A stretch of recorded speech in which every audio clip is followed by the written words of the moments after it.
Ladies and gentlemen, let me ask you a question.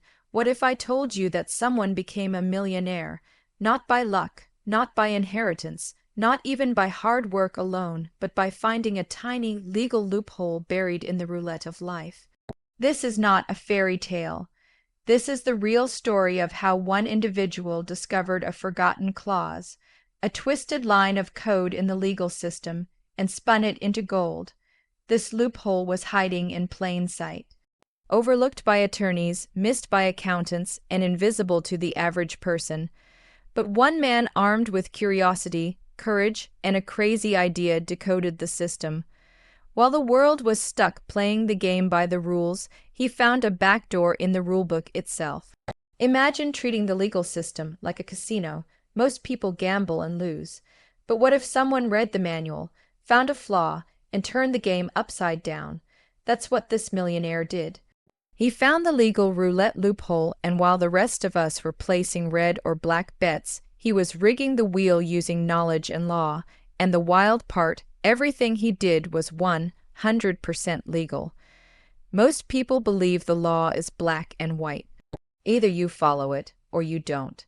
But buried deep within the endless paragraphs of legislation, financial codes, and regulatory frameworks are gray areas. Legal blind spots where only the most observant minds dare to look. That's exactly where this millionaire found his fortune, not by evading the law, but by understanding it better than anyone else.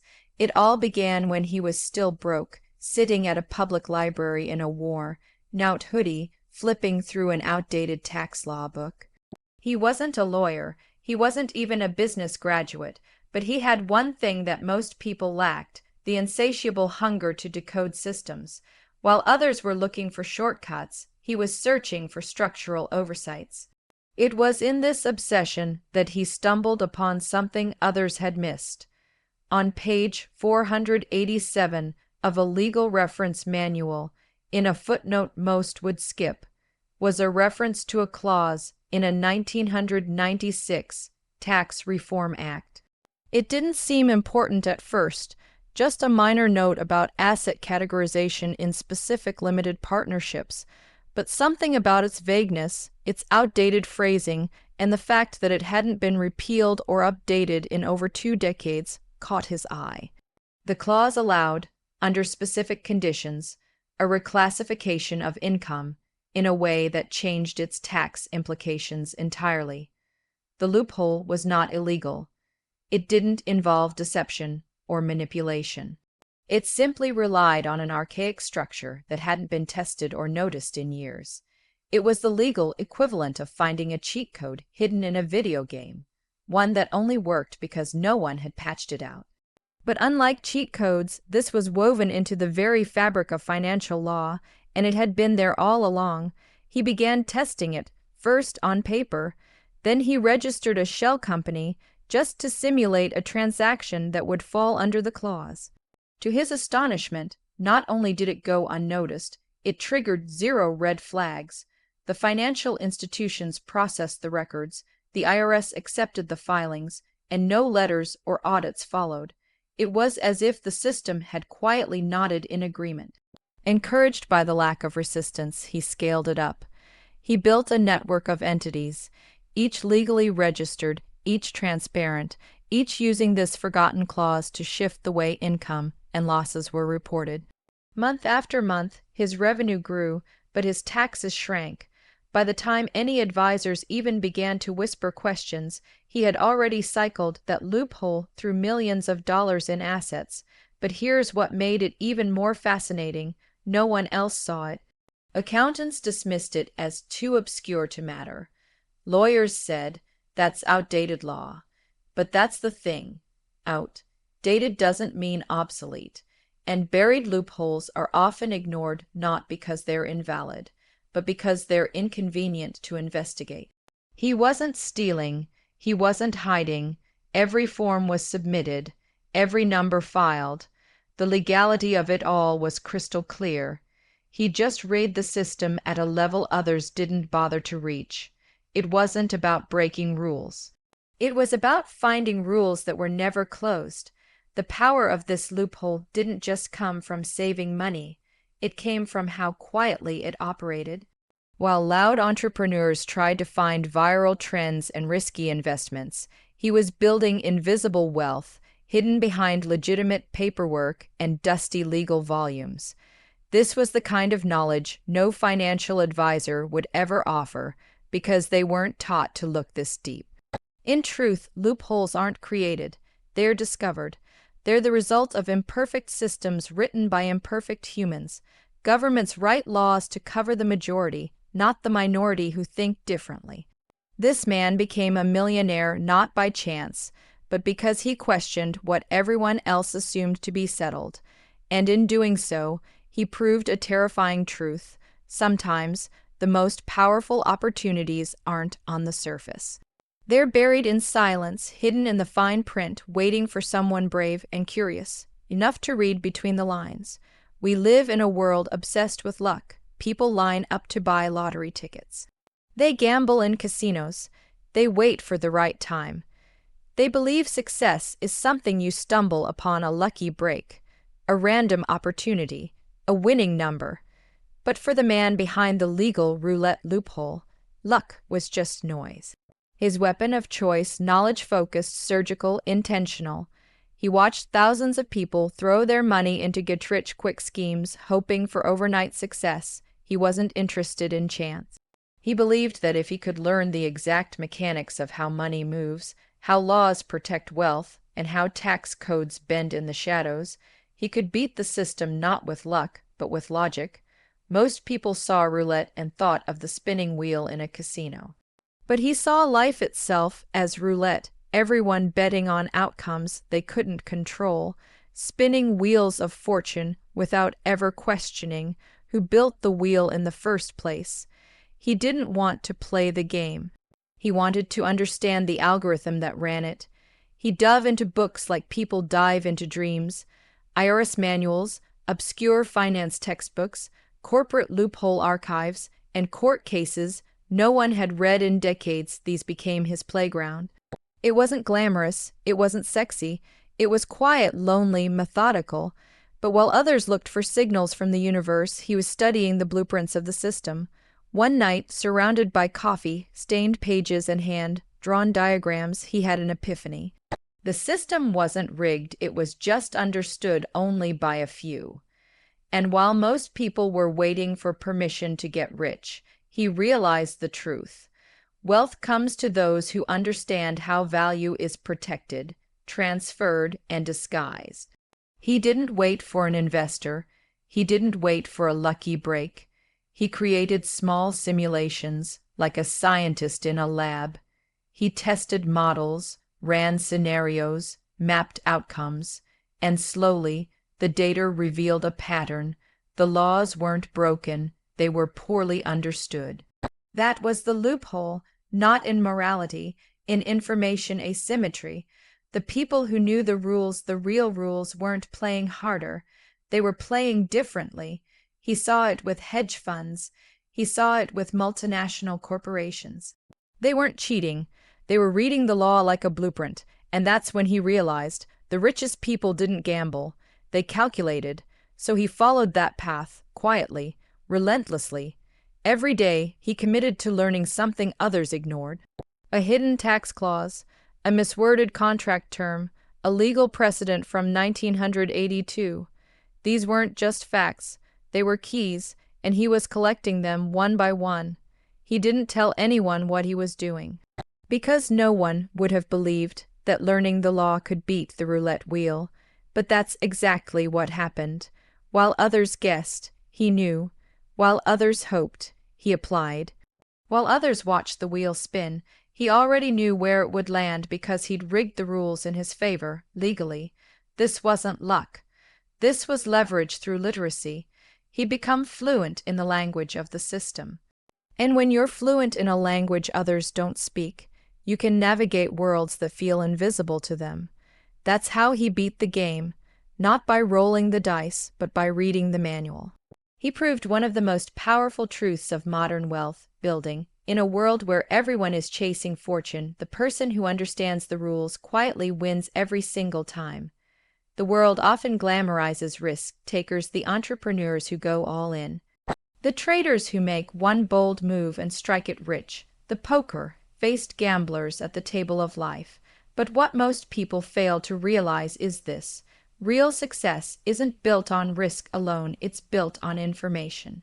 That's the truth the millionaire behind the legal roulette loophole understood long before the world knew his name. He never saw risk the way others did. Where others saw danger, he saw data. He understood that risk without information is recklessness. But risk, when informed, becomes calculated advantage. And it was this precise mindset that separated him from the thousands who took the same chances and lost everything. While people were making decisions based on gut feelings, social trends, and emotional reactions, he was studying outcomes. He wasn't asking, "What could I gain if I'm lucky?" He was asking, "What's the pattern no one is seeing? What variable is everyone ignoring? What truth is buried under the noise?" In his mind, it was all a game, but it wasn't a game of luck. It was a game of leverage through insight. He realized something profound. Most systems, legal, financial, or bureaucratic, are not broken. They are just overwhelming by design. They are wrapped in complexity to keep the average person out. That's not conspiracy, that's just structure. Complexity creates barriers, and only those with the discipline to decode those barriers can extract the rewards within. So instead of throwing money at opportunities, he invested in knowledge acquisition. While others played the casino, he studied the house. He wanted to understand the mathematics behind the table, the policies behind the profit margins, the clauses behind the contracts. Every time someone lost, he asked, "Why?" Every time someone won, he asked, "How?" It became his obsession, the way an engineer dissects a machine. He began to see risk differently. To him, risk wasn't about how much money you could lose, it was about how little people understood about what they were stepping into. The roulette wheel, the stock market, the crypto space, the tax code, it was all the same. The winners weren't taking bigger risks. They were operating with better information. This became his quiet superpower. He started seeing inconsistencies, clauses that contradicted one another, outdated protocols, underutilized filings, dormant legal tools. While the world scrambled for the next big break, he was calmly assembling a portfolio of invisible advantages. One of his biggest breakthroughs came when he discovered that most businesses file under the same structure out of convenience, not because it's optimal. He found out that changing one small classification, something buried in regulatory paperwork, could reduce liability, increase access to capital, and legally reframe how profits were taxed. It was a minor detail with major implications, and no one was talking about it. So while others were posting motivational quotes and rolling dice on meme stocks, he was quietly exploiting this overlooked advantage. No cameras, no celebration, just execution. Every move was based on one thing: information density. The more accurately he understood the system, the less risk he actually faced, because risk is simply what you don't understand yet. By the time most people heard about the strategy he was using, it was too late. The loophole was already closed or crowded, but it didn't matter. He was already 10 steps ahead because he wasn't chasing opportunities, he was chasing structure. He had trained himself to think like a system designer, not a system user. That mindset became his most valuable asset, and that's what made all the difference. While the world was betting on outcomes, he was investing in understanding. In a universe obsessed with chance, he proved that the real winners don't need to take wild risks. They just need to be holding better information when the wheel starts spinning. The law is often portrayed as a rigid force, absolute, unbending, black and white. But those who have studied it closely know the truth. The law is not a wall. It's a web of interpretations, loopholes, contradictions, and gray zones. And within those gray zones lies a strange kind of freedom, the kind that this man, the millionaire made by a loophole, used not to break the law, but to outmaneuver it. He didn't come from a family of lawyers. He didn't have expensive mentors or secret government contacts. What he had was a strange fascination with how legal systems evolve, and how they leave shadows when they shift. In those shadows, he realized, were rules that were no longer enforced, laws that were rewritten but not repealed, and policies whose ambiguity could be used, not feared. The gray zones weren't created on purpose. They were the result of human error, political compromise, outdated definitions, and forgotten footnotes. In a law that spans tens of thousands of pages, it is inevitable that certain corners grow dusty, overlooked. He made it his mission to dust them off, not to exploit them in a criminal way, but to see what was still technically permissible, and build wealth through what others ignored. Most people are terrified of anything that isn't spelled out clearly. If the language isn't direct, if the path isn't fully paved, they walk away. Not him. He leaned in. He wanted the blurry lines. He believed that clarity often meant crowding, and ambiguity meant opportunity. In a world that feared uncertainty, he trained himself to live inside it. He discovered that the law often operates like a maze, not a map. There's more than one route to the center, and many of those routes are unmarked. Some doors appear closed but are technically open.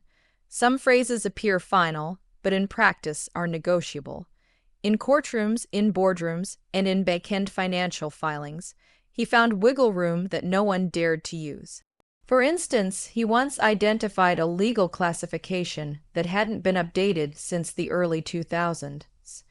It related to how certain entities were taxed based on their operational jurisdiction.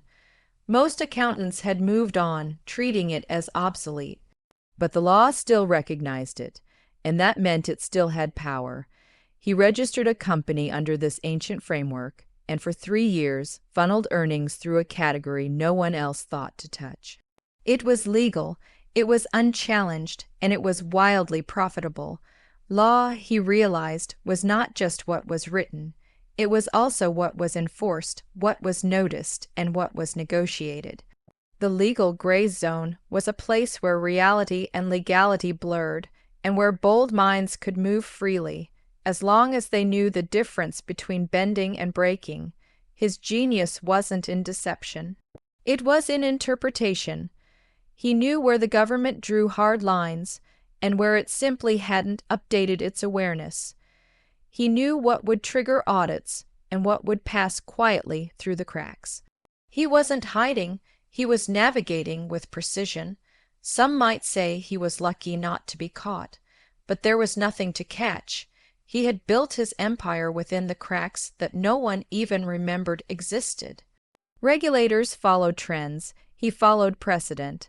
They moved in reaction. He moved in silence. He proved that gray zones in the law aren't mistakes to fear. They are landscapes to study.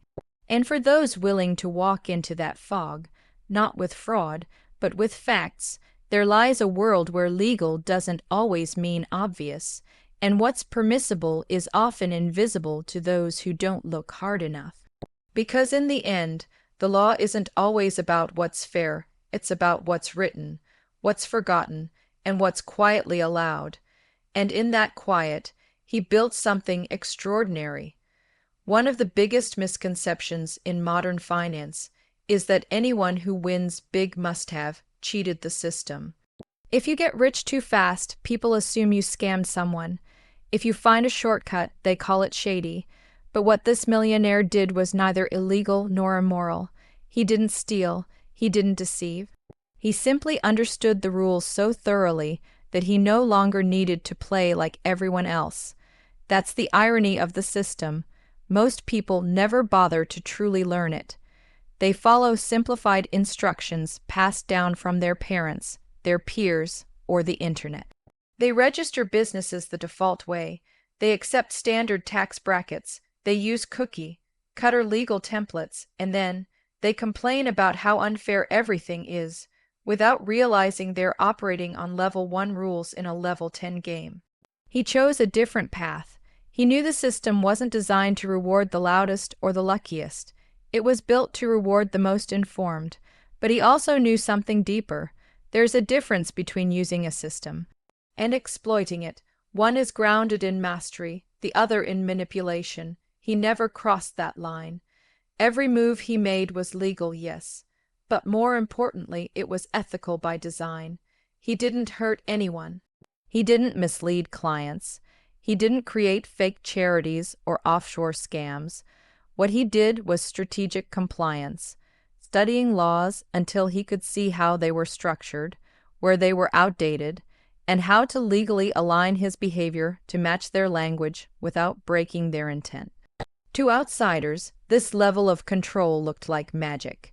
How could one man reduce his tax burden so significantly without triggering audits?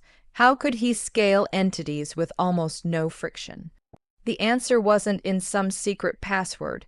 It was in how he matched his actions with the blind spots of the system, not hiding from it, not abusing it, but moving within it so gracefully the system itself didn't flinch.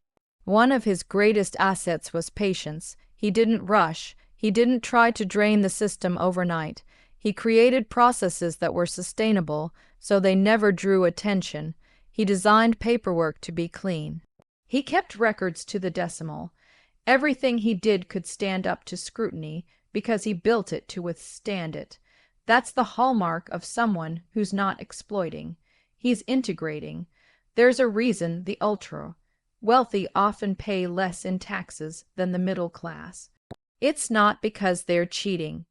It's because they invest in legal infrastructure, teams of experts who understand how to map wealth across jurisdictions, defer income, or convert liabilities into deductions.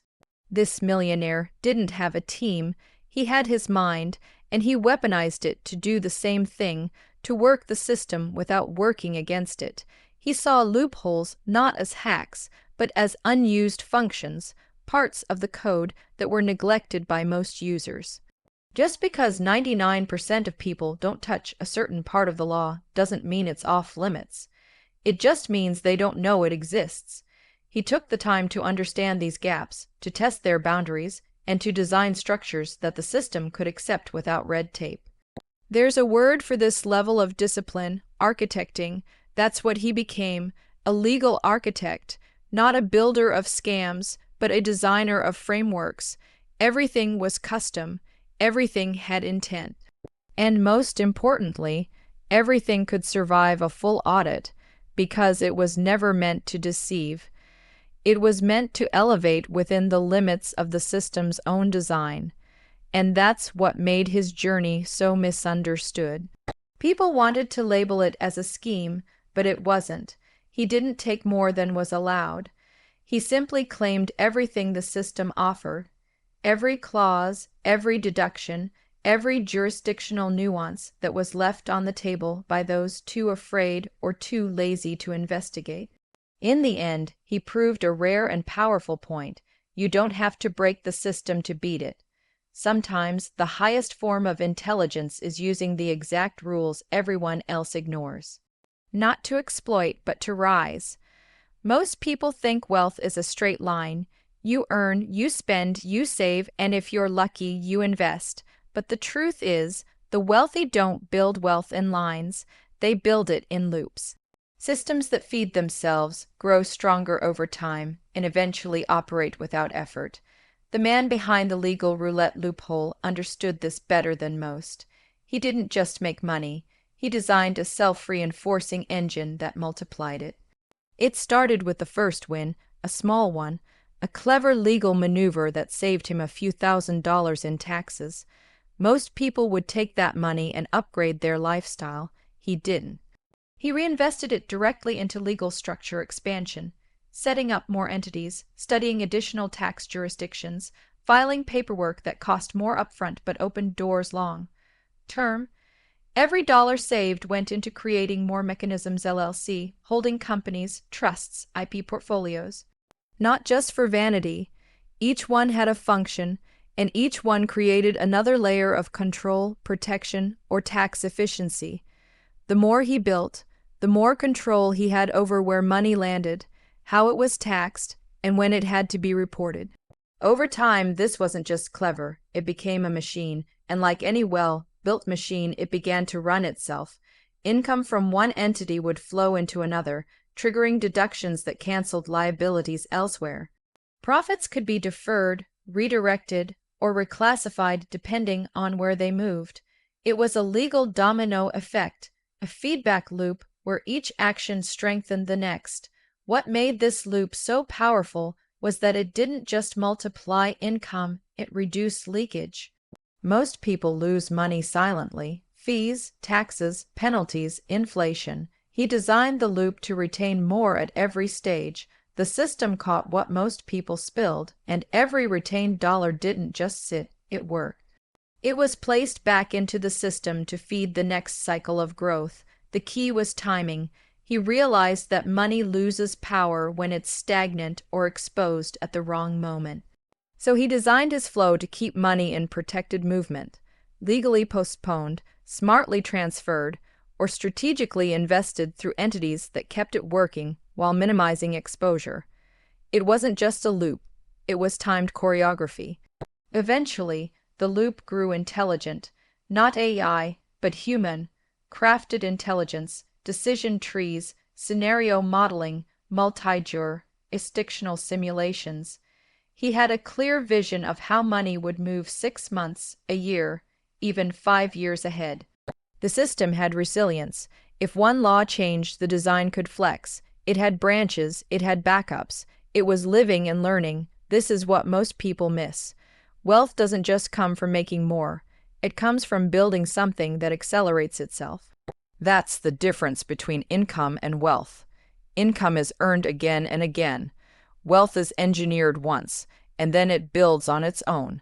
He didn't chase new money. He looped existing money into a compounding circuit.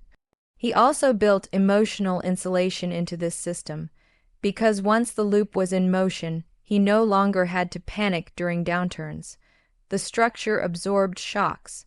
During tax season, while others scrambled, his entities operated like a shield. During inflation, his assets were already positioned. He had removed emotion from money because he had built structure around it. Over time, the feedback loop became more than financial.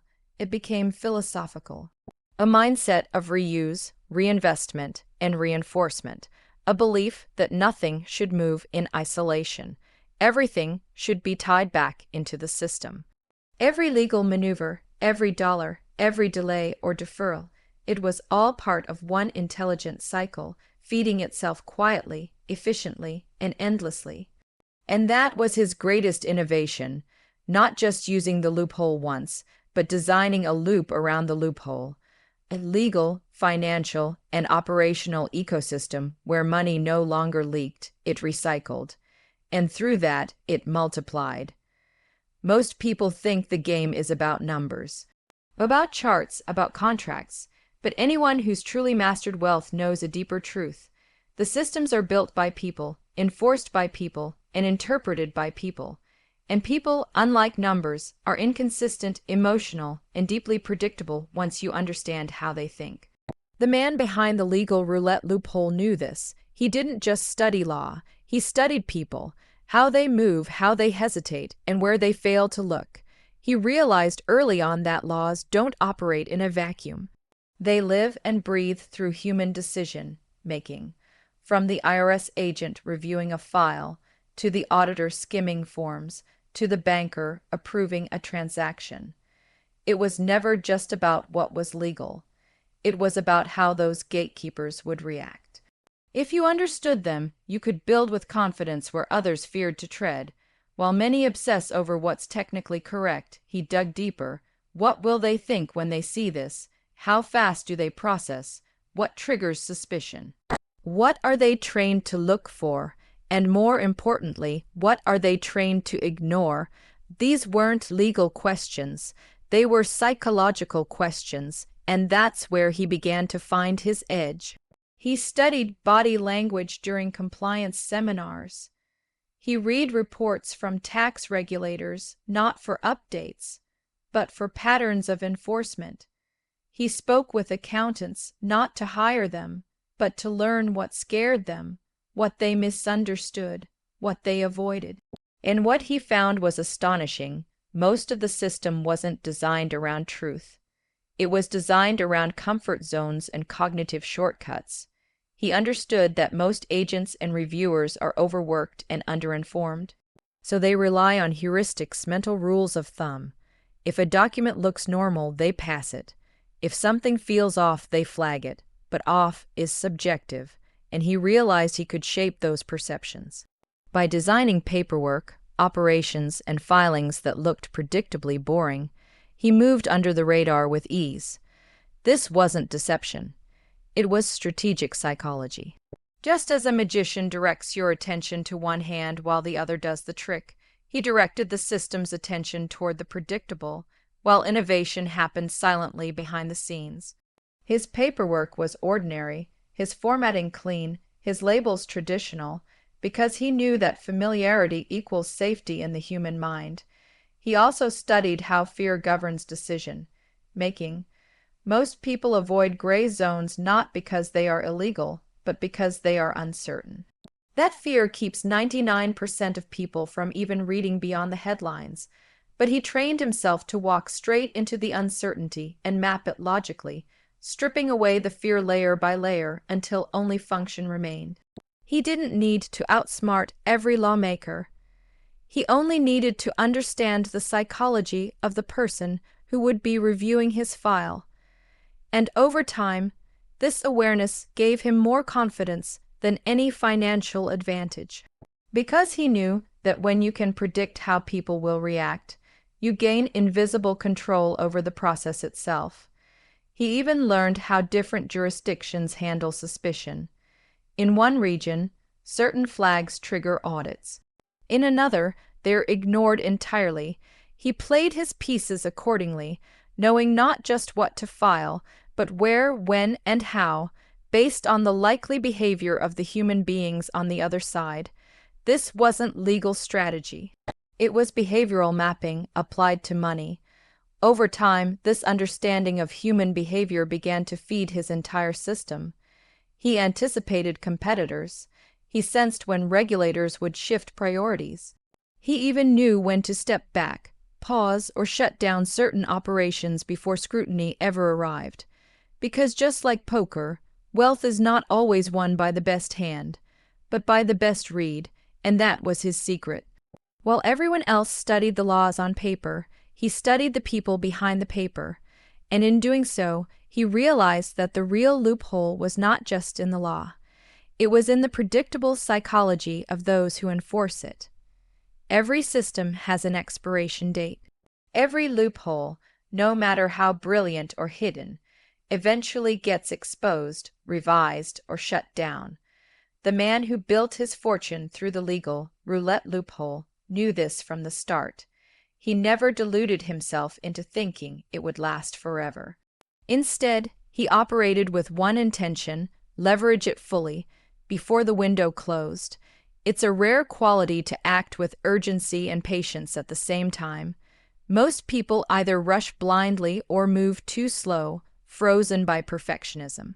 But he struck a unique balance. He knew the loophole was a temporary imbalance, a forgotten corner of the legal map that could be erased at any moment with a single amendment, audit, or public outcry.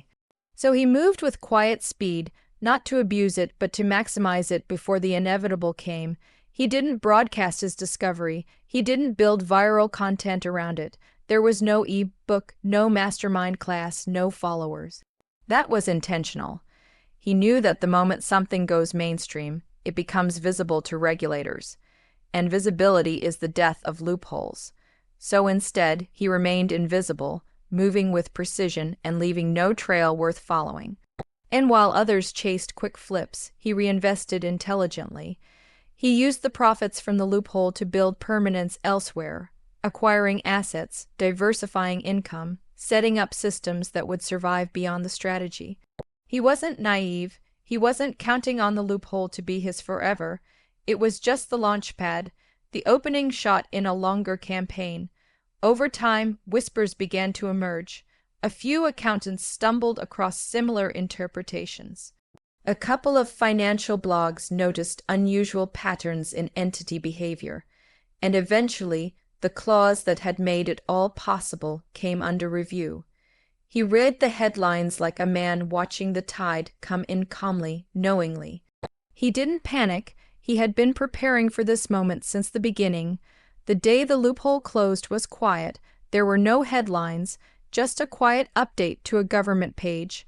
One clause was revised, one exemption removed. The door had been locked. For most, it meant nothing. For him, it meant the end of an era, but not the end of his wealth, because the value wasn't just in the loophole. It was in what he'd built with it and beyond it. He understood something most people never do. You don't need a loophole to last forever. You only need it to last long enough to create leverage, long enough to shift momentum, long enough to create a foundation that sustains itself. That's what he had done, and by the time the opportunity closed, he had already outgrown the need for it. There's a myth that the rich always stay rich because they find infinite ways to cheat the system. But often, what sets them apart is their ability to capitalize on a narrow window of opportunity, faster, deeper, and smarter than the rest of the world. That's what he did. He didn't cry when it ended. He celebrated that it happened. Looking back, he saw the loophole not as a trick, but as a test of readiness. It was a moment the system didn't expect anyone to notice, but he noticed, and he had the courage to act, the patience to build, and the foresight to know when to move on. Because even though the legal roulette loophole was eventually closed, it had already served its purpose. It gave him a head start, a capital base, and an education in how the world really works, and that's more valuable than the loophole itself. He proved that you don't need a system to stay broken forever. You only need it to stay broken long enough to break free. Risk is a paradox. Everyone fears it, yet the rewards everyone dreams of lie behind it. The world teaches us to avoid risk, to take the safe route, to wait for permission. But the millionaire behind the legal roulette loophole saw risk differently, not as a threat to avoid, but as a tool to wield intelligently, especially the kind of risk most people run from without ever understanding. He didn't chase danger blindly. He wasn't reckless. In fact, he was more calculated than anyone in the room. But he understood a critical truth.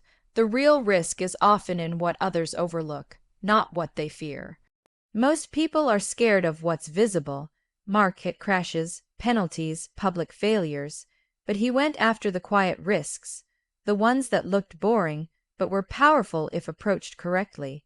When he first stumbled on the loophole buried in legal code, it didn't scream $1,000,000 opportunity.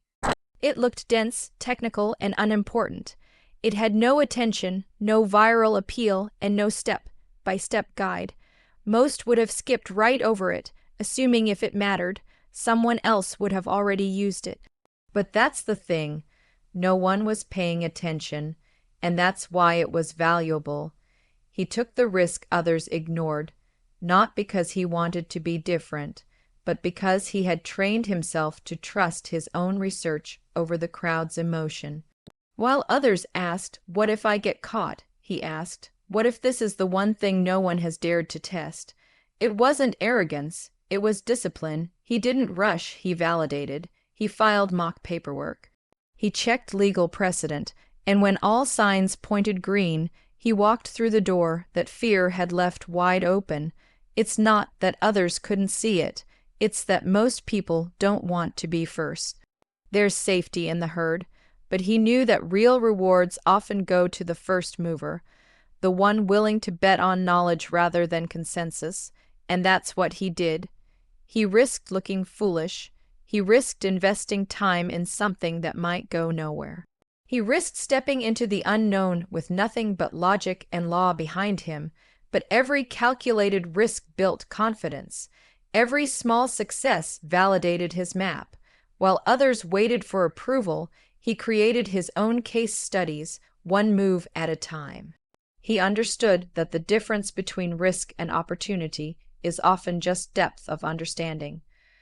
What feels dangerous to the uninformed feels strategic to the prepared. Still, there were moments when the fear crept in. What if the system reacted unexpectedly? What if someone misinterpreted his moves? What if the loophole closed mid-process? But he didn't let those fears freeze him. He used them as fuel to double-check, to stay sharp, to ensure he was always moving with intention, not impulse. What he found was this: the greatest risks are often not the ones that explode, but the ones that whisper, the quiet opportunities hidden in footnotes, in overlooked policies, in dusty filings. These aren't loud. They don't go viral, they don't come with headlines, but they offer something far more potent: uncontested space, a path where few walk and fewer thrive. He wasn't a rule breaker, he was a risk taker in a system built to discourage exploration. The law didn't say you must not. It simply didn't expect anyone to read that far. He took that as an invitation, not a threat, and in doing so, he claimed a prize that had been sitting in plain sight, hidden only by complexity and collective hesitation. Every empire ever built began with one person willing to move when everyone else stayed still. He wasn't braver than everyone else. He was simply better prepared to understand which risk was real and which risk was just noise. And by acting when no one else would, he transformed overlooked risk into undeniable reward. Because at the end of the day, risk isn't what destroys most people. It's the refusal to study it deeply enough to know when it's actually an opportunity. Most people spend their lives reacting to rules. They follow them blindly, push against them bitterly, or ignore them entirely. But very few ever study them, and even fewer realize that true power comes not from breaking rules, but from mastering them so completely that they can be bent, redirected, or rewritten altogether. That was the real secret behind the millionaire who leveraged the legal roulette loophole. He learned the system better than the people who built it. While others dismissed tax law and corporate policy as too complex or not worth the headache, he dove into them like a blueprint. Not because he enjoyed red tape, but because he understood what most miss.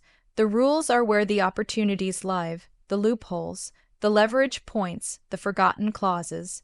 They aren't hiding in plain sight. They're embedded in the structure most people never bother to read. He didn't start out with an advantage. No fancy law degree, no team of elite advisors, just obsession, discipline, and time. While others were distracted by hype, trends, and surface-level advice, he went straight to the source documents. Statutes, IRS codes, incorporation manuals. He read until the patterns became clear, until the structure of the system began to reveal its flaws, its gaps, and its unexpected doors. And it was in one of those hidden passages that he found the legal roulette loophole. Not because it was advertised, not because someone told him about it, but because he had read far enough to notice what didn't make sense, and question why. That one question led to research, then to a test case, and eventually to a strategy that quietly generated millions. But he didn't stop there. He didn't just exploit the rule. He understood it, tracked its origin, and predicted how long it might last before revision. He even considered how the system could be updated to close it, because he knew that the more intimately you know the law, the more you're able to anticipate its shifts and navigate its evolution.